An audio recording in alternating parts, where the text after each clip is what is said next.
बिहार की राजनीति इस वक्त बिल्कुल अस्थायी और महागठबंधन की हालत बेहद खराब है। नीतीश कुमार के खिलाफ आरजेडी के नेताओं की बयानबाजी रुकी नहीं रही।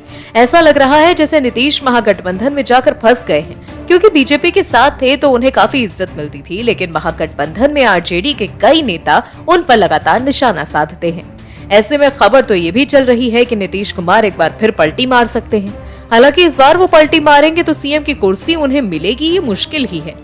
कुछ राजनीतिक पंडितों का मानना है कि इस बार नीतीश कुमार को केंद्र में कोई बड़ा पद मिल सकता है और बिहार में सीएम की कुर्सी बीजेपी संभालेगी।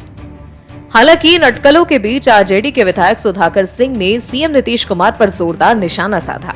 बिहार के मुख्यमंत्री नीतीश कुमार के खिलाफ बयानबाजी करके मंत्री पद गंवा चुके सुधाकर सिंह के तेवर कम नहीं हो रहे हैं। इसे लेकर सुधाकर सिंह अपनी ही पार्टी आरजेडी के कोप भाजन बन चुके हैं।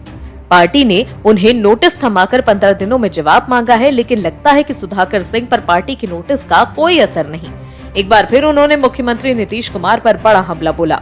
आरा के शाहबाद में शौर्य दिवस के कार्यक्रम में भाषण देते हुए सुधाकर सिंह ने नीतीश कुमार को छोटे कद वाला नेता बताया। उन्होंने कहा कि पिछले दरवाजे से राजनीति करने वाले, विधान परिषद के रास्ते सत्ता में पहुंचे छोटे कद वाले लोग सरकार के प्रमुख पद पर बैठे हैं।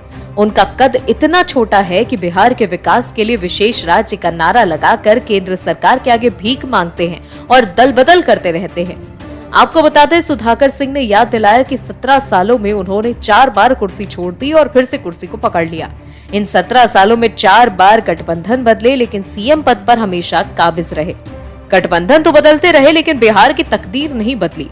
पूर्व कृषि मंत्री ने साफ किया कि गठबंधन के मुखिया मुख्यमंत्री नीतीश कुमार को महागठबंधन के बड़े साथी दल राजद के किसी भी विचार, सिद्धांत या नीति से सहमति नहीं है। उनका एकमात्र मकसद है कि सत्ता उनके हाथ में रहे। इसके अलावा सुधाकर सिंह ने यह भी कहा कि पिछले 17 सालों में बिहार को बर्बाद किया गया है। देश दुनिया में बहुत कुछ बदल रहा है, लेकिन नहीं बदली तो सिर्फ बिहार की तकदीर। इस व्यक्ति ने सत्ता में बैठकर किसानों को बर्बाद कर दिया, तो बिहार में कुछ बड़ा खेला होने वाला है। बीजेपी का साथ छोड़कर नीतीश कुमार ने सबसे बड़ी गलती कर दी है। ऐसे में देखना होगा कि नीतीश कुमार इस बार कब पलटी मारते हैं। दिल्ली बीजेपी के कार्यकारी अध्यक्ष वीरेंद्र सचदेवा ने फिर से अरविंद केजरीवाल को निशाने पर लिया है। उन्होंने देश की राजधानी की लचर शिक्षा व्यवस्था पर गंभीर चिंता व्यक्त की है। उन्होंने इस मामले पर केजरीवाल सरकार को राजनीति करने से बचने की नसीहत दी है। उन्होंने दावा किया है कि प्रदेश की शिक्षा व्यवस्था को सुधारने के बदले सीएम अरविंद केजरीवाल और डिप्टी सीएम मनीष सिसोदिया उसको लेकर सिर्फ राजनीति कर रहे हैं। वीरेंद्र सचदेवा ने कहा कि अरविंद केजरीवाल की सरकार दिल्ली की शिक्षा व्यवस्था की तुलना फिनलैंड की शिक्षा व्यवस्था से करती है। सच ये है कि दिल्ली की शिक्षा व्यवस्था आज पूरी तरह से लचर है। उन्होंने कहा कि इस मुद्दे पर आम आदमी पार्टी सरकार को मैं बीजेपी की ओर से खुली बहस की चुनौती देता हूं। बीजेपी प्रदेश अध्यक्ष वीरेंद्र सचदेवा ने कहा है कि शिक्षा सुधार के नाम पर केजरीवाल सिसोदिया की सरकार केवल कॉस्मेटिक लीपापोती करती है। वीरेंद्र ने आरोप लगाते हुए कहा कि केजरीवाल सिसोदिया को यह समझना होगा कि शिक्षा में सुधार शिक्षकों को फिनलैंड में ट्रेनिंग के लिए भेजकर दिलाने से नहीं होगा, बल्कि दिल्ली के सभी स्कूलों में पूरे शिक्षक और प्रधानाध्यापक नियुक्त करने से होगा। हैप्पीनेस क्लास आवश्यक है, लेकिन सभी विषयों की सभी क्लासेस हों, ये ज्यादा आवश्यक है। आज दिल्ली के 90% सरकारी सीनियर सेकेंडरी स्कूलों में विज्ञान और कॉमर्स नहीं पढ़ाया जा रहा है। केजरीवाल सिसोदिया सरकार जवाब दे कि क्या ये सच नहीं कि दिल्ली में स्कूलों की संख्या में कोई वृद्धि नहीं हुई, बल्कि स्कूल मर्जर की आड़ में स्कूलों की संख्या कम कर दी गई है। केजरीवाल सरकार के पास 57 प्लॉट स्कूल निर्माण के लिए उपलब्ध हैं, लेकिन गत 8 सालों में दिल्ली में सरकार ने एक भी नए स्कूल को स्वीकृति नहीं दी है। सचदेवा ने कहा कि केजरीवाल सिसोदिया सरकार बताए कि गत 1 साल से अधिक समय से नवोदय विद्यालय समिति ने दिल्ली में सभी 14 रेवेन्यू जिलों में एक स्कूल स्वीकृत किया हुआ है, पर सरकार ने आज तक एक भी स्कूल के लिए भूमि नहीं दी, जबकि उसके पास 57 प्लॉट उपलब्ध हैं। अरविंद केजरीवाल को यह समझने की जरूरत है कि बेहतर शिक्षा के लिए बेहतर शिक्षक और पर्याप्त शिक्षकों की आवश्यकता होती है, और साथ ही अरविंद केजरीवाल को इनकी आवश्यकताओं को पूरा करना पड़ेगा। राजनीति के चक्कर में नेताओं ने धार्मिक आस्थाओं से भी खिलवाड़ करना शुरू कर दिया है। बिहार जैसे राज्य में रामचरितमानस पर सवाल उठा दिए गए, लेकिन रामचरितमानस विवाद अब बिहार से यूपी पहुंच चुका है। अब समाजवादी पार्टी के नेता और एमएलसी स्वामी प्रसाद मौर्य ने भी रामचरितमानस को लेकर विवादित बयान दिया। हालांकि स्वामी प्रसाद मौर्य को इसका खामियाजा भुगतना पड़ सकता है, क्योंकि यूपी में योगी बाबा का राज है। दरअसल समाजवादी पार्टी के नेता स्वामी प्रसाद मौर्य ने रामचरितमानस को लेकर कहा कि धर्म कोई भी हो, हम उसका सम्मान करते हैं, लेकिन धर्म के नाम पर जाति विशेष, वर्ग विशेष को अपमानित करने का काम किया गया है, हम उस पर आपत्ति दर्ज कराते हैं। स्वामी प्रसाद मौर्य ने कहा कि कई करोड़ लोग रामचरितमानस को नहीं पढ़ते, सब बकवास है। ये तुलसीदास ने अपनी खुशी के लिए लिखा था। स्वामी प्रसाद मौर्य यही नहीं रुके, उन्होंने कहा कि सरकार को इसका संज्ञान लेते हुए रामचरितमानस से जो आपत्तिजनक अंश हैं, उन्हें बाहर करना चाहिए या इस पूरी पुस्तक को ही बैन कर देना चाहिए। स्वामी प्रसाद मौर्य ने कहा कि तुलसीदास की रामचरितमानस में कुछ ऐसे अंश हैं जिन पर हमें आपत्ति है, क्योंकि किसी भी धर्म में किसी को भी गाली देने का कोई अधिकार नहीं है। तुलसीदास की रामायण की चौपाई है, इसमें वो शूद्रों को अधम जाति का होने का सर्टिफिकेट दे रहे हैं। तो वहीं स्वामी प्रसाद मौर्य को इस विवादित बयान पर साधु संतों ने तीखी प्रतिक्रिया की। बिहार के शिक्षा मंत्री चंद्रशेखर प्रसाद के साथ अब समाजवादी पार्टी नेता स्वामी प्रसाद मौर्य भी साधु संतों के निशाने पर आ गए हैं। अयोध्या कोतवाली में तहरीर देकर चंद्रशेखर और स्वामी प्रसाद मौर्य के खिलाफ कार्रवाई की मांग की गई है। साधु संतों ने मांग की है कि उन्हें जेल भेजा जाए।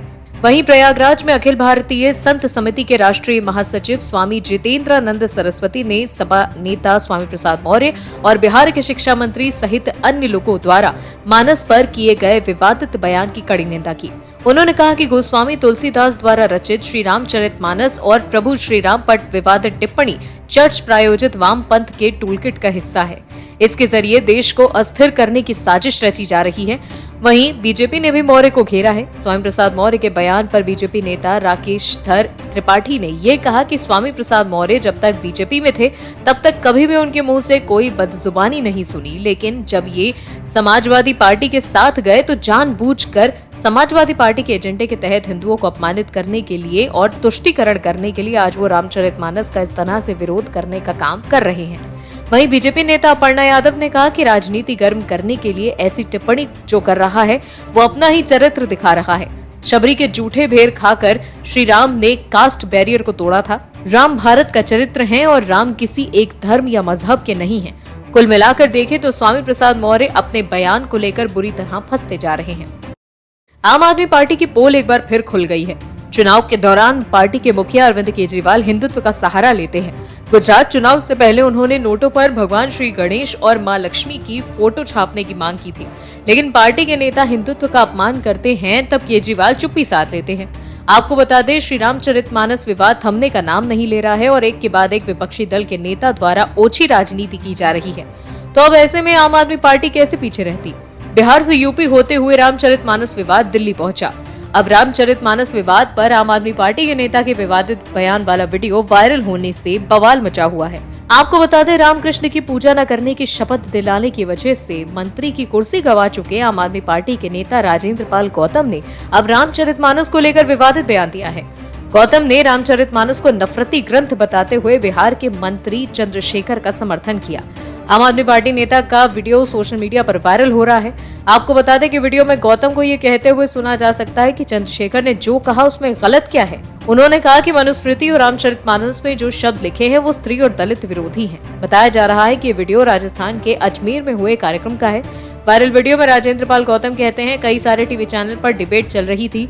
वो कह रहे थे कि बिहार के शिक्षा मंत्री चंद्रशेखर जी ने जो मनुस्मृति को लेकर, रामचरितमानस को लेकर जो अपने उद्गार व्यक्त किए हैं, इस वजह से पूरे देश का मीडिया पीछे पड़ा हुआ है। मैं पूछना चाहता हूं, डॉक्टर चंद्रशेखर ने गलत क्या कहा, अपनी मर्जी से क्या कहा? जो मनुस्मृति में लिखा है, रामचरितमानस में लिखा है, उन्होंने यही तो कहा कि जो लिखा है वो गलत है, वो स्त्री है और दलित विरोधी है।